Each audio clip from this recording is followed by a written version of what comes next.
पंजाबी होवे ते पंजाबी जुबान नू असा ना पढ़िए एक गल किवें मुमकिन है।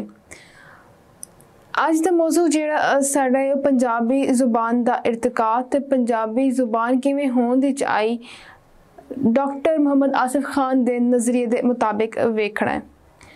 उन्हें एक किताब लिखी पंजाबी बोली दा पछोकड़। उहदे विच एक मजमून है पंजाबी जुबान दा पछोकड़ जिहदे विच ओह 3 ਤੋਂ 4 गल्लां करदे ने और दसदे ने कि पंजाबी जुबान कदों होंद विच आई और उहदे मुख्तलिफ ज़ाविये के ने। कुछ ओह कहंदे ने कि कुछ लोग कहंदे ने कि जिहड़ी पंजाबी जुबान है ओह आप इत्थे बरे सगीरे नहीं सी बल्कि मुख्तलिफ कबीलियां दी जिहड़ी जुबानां दा मिलण दी वजह तो और उन्हां दी बोरोइंग दी वजह तो जिहड़ी जुबान होंद चाहिए ओह सी पंजाबी।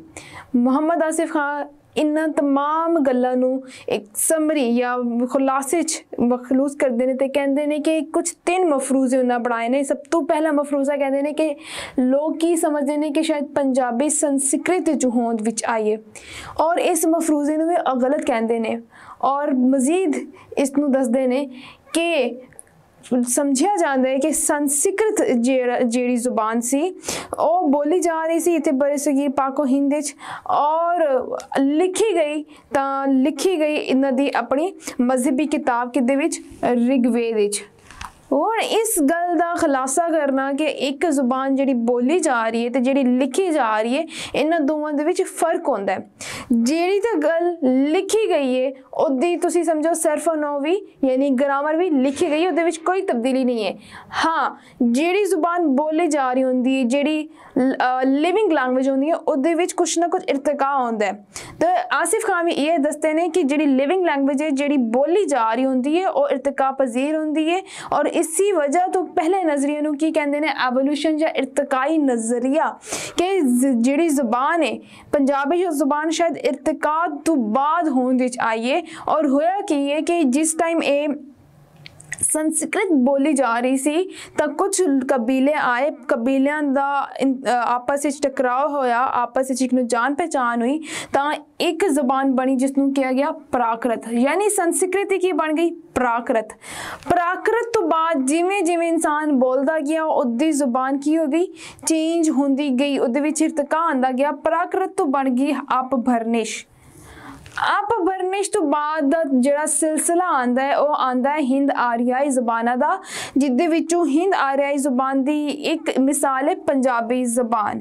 तो वह कहते हैं कि लोगों का ख्याल इस तरह का है कि शायद पंजाबी जुबान जिहड़ी है संस्कृत चों होंद विच आई है और एक इर्तिका दी मंजिल उस तय कीती है।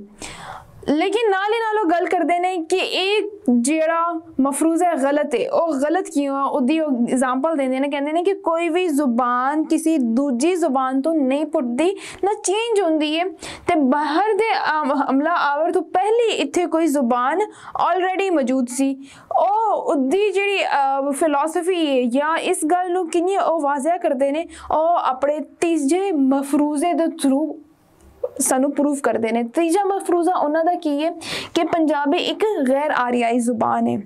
इस तो पढ़ने तो पहले सानू इन्हां दा दूसरा मफरूजा दूसरा नजरिया पता होना चाहिए कि दूसरा मफरूजे च की कहते हैं कि शायद जिहड़ी वेदी है वेदी जुबान उतों ही हिंद आर्याई जुबाना आईयां।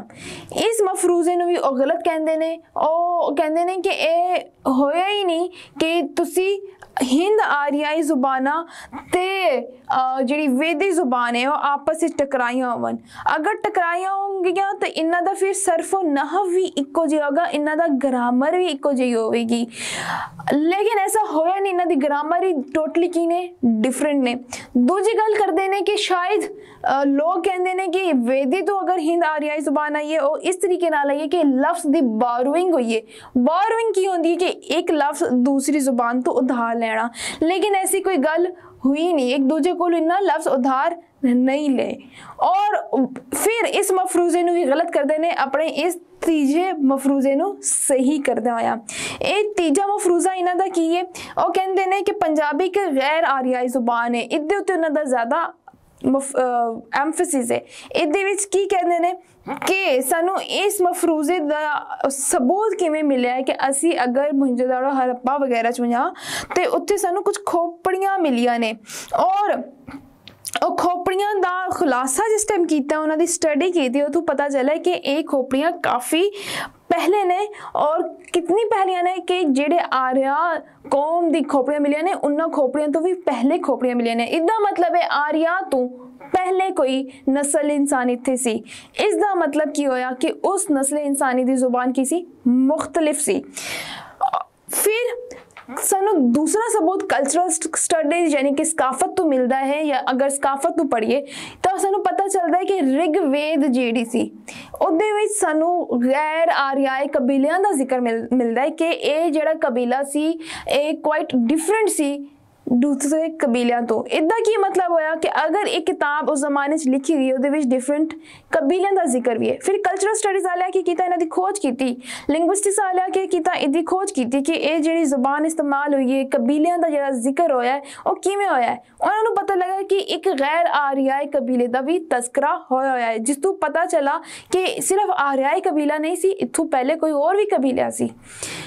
अगे आ जाओ तो लफ्ज अल्फाज दी हियत दा मुताला करदे होया एक सानू सबूत मिला, यानी कि मॉर्फोलॉजी के थ्रू सानू मिला कि वैदी ते संस्कृत वैदी या संस्कृत जुबान विच सानू गैर आर्याई लफ्ज़ां दा तस्करा मिलता है, जिस तो पता है लगा कि कुछ अल्फाज सिर्फ आर्याई नहीं गैर आर्याई इदा मतलब है कोई होर जबान मौजूद है। फिर आ जाओ डायक्रॉनिक स्टडीज। डायक्रॉनिक स्टडीज का मतलब ये होता है कि तुसां वेखदे हो कि एक जुबान किवें इरतिका पजीर हुई पास्ट हिस्टरी यानी कि तारीख तो जाके अज तक उहदे विच की कमी बेशी आई है। और कमी बेशी वेखदे होया उन्हां कहा कि द्रावड़ा तो आण तो पहले ही एक जुबान सी, यानी कि द्रावड़ी जबान नूं अगर एनालिसिस कीता तां पता चला कि कोई और जुबान मौजूद सी।